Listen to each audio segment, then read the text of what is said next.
ઉનાળાની સિઝનની સૌથી પ્રિય વસ્તુ જો કંઈ હોય તો તે છે કેરી. કેરીના રસિકો કેરી ખાવા ઉનાળાની કાગડોળે રાહ જોતા હોય છે અને તેમાં પણ અલગ અલગ જાતની કેરીનો આનંદ માણવા માટે લોકો તલપાપડ થાય છે.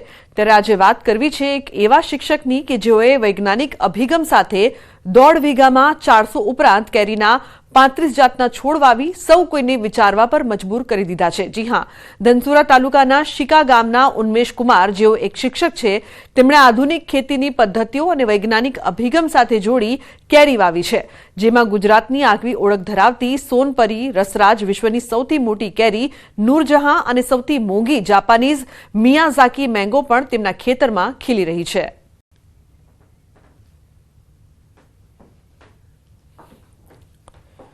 આશરે 420 જેટલા ટોટલ પ્લાન્ટ છે, જેમાં 370 જેટલી કેસર કેરીના છે અને બાકીના જે છે એ દેશ અને વિદેશની જુદી જુદી ખૂબ સુંદર જાતો અમે વાવેલી છે. 10 વર્ષ પછી તમે યાદ રાખજો કે કેસરને ટક્કર મારશે સોનપરી. ગત વર્ષે આણંદ કૃષિ યુનિવર્સિટીએ એક જાત વિકસાવી જેનું નામ હતું આણંદ રસરાજ, તો એની પણ આપણી પાસે વેરાયટી છે.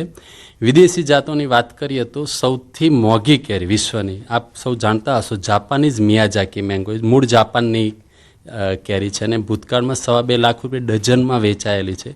એના 2 પ્લાન્ટ છે ને એમાં પણ આ વખતે એક પ્લાન્ટમાં ફ્રૂટિંગ છે. ખાસ વાત એ છે કે તેમણે ઇઝરાયેલી ખેતી પદ્ધતિનો અભ્યાસ કર્યો. આ પદ્ધતિમાં ડ્રીપ ઇરિગેશન, મલ્ચિંગ અને ચોક્કસ પોષણ વ્યવસ્થાપનનો ઉપયોગ થાય છે, જે પાણીનો બચાવ કરે છે. આમ તેમણે શિક્ષણ વિજ્ઞાન અને પરંપરાગત ખેતીનું સંયોજન કરી એક અદ્ભુત પરિણામ મેળવ્યું છે. અરવલ્લી જિલ્લા વાસીઓને હવે કેરીઓ માટે સૌરાષ્ટ્રની કેરી રાહ નહીં જોવી પડે. ખાસ કરીને અરવલ્લી જિલ્લાના જે ધનસુરા પાસે આવેલું જે સિક્કા છે ત્યાં હિન્દુપુરામાં આંબાવાડી બનાવવામાં આવે છે, જ્યાં અલગ અલગ પ્રકારની 35 જાતની કેરીઓ જોવા મળશે. કે અહીં અલગ અલગ 35 જાતના દેશ વિદેશમાંથી લાવેલા છોડો સાથે જ 1.5 વીઘામાં 400 ઉપરાંત છોડ અહીં વાવવામાં આવ્યા છે. ખાસ કરીને સૌથી મોંઘી કેરી કે જેનું નામ છે જાપાનીઝ મિયાઝાકી, જેનું પણ અહીં પ્લાન્ટેશન કરવામાં આવ્યું છે. અહીં તમને સૌથી મીઠી એટલે સૌથી ગળી કેરી પણ મળી જશે.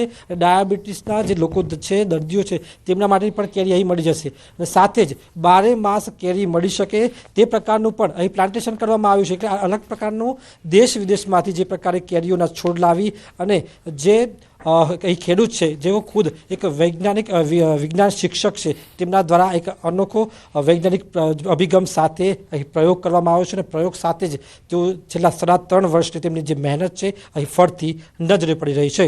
હાર્દિક પટેલ, ન્યૂઝ 18 ગુજરાતી, અરવલ્લી.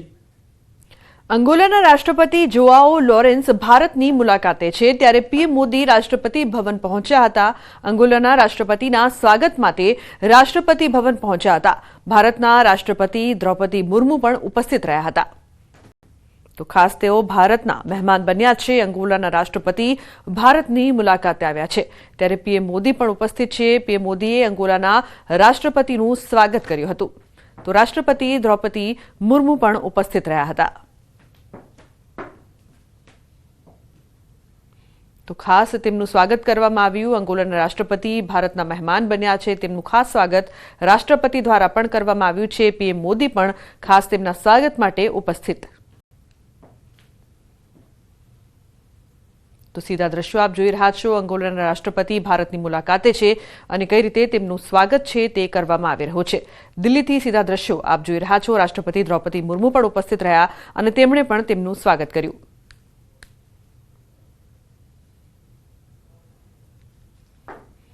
ઉલ્લેખનીય છે કે પીએમ મોદીએ અંગોલાના રાષ્ટ્રપતિનું સ્વાગત કર્યું હતું. દિલ્હીના દ્રશ્યો આપ જોઈ રહ્યા છો.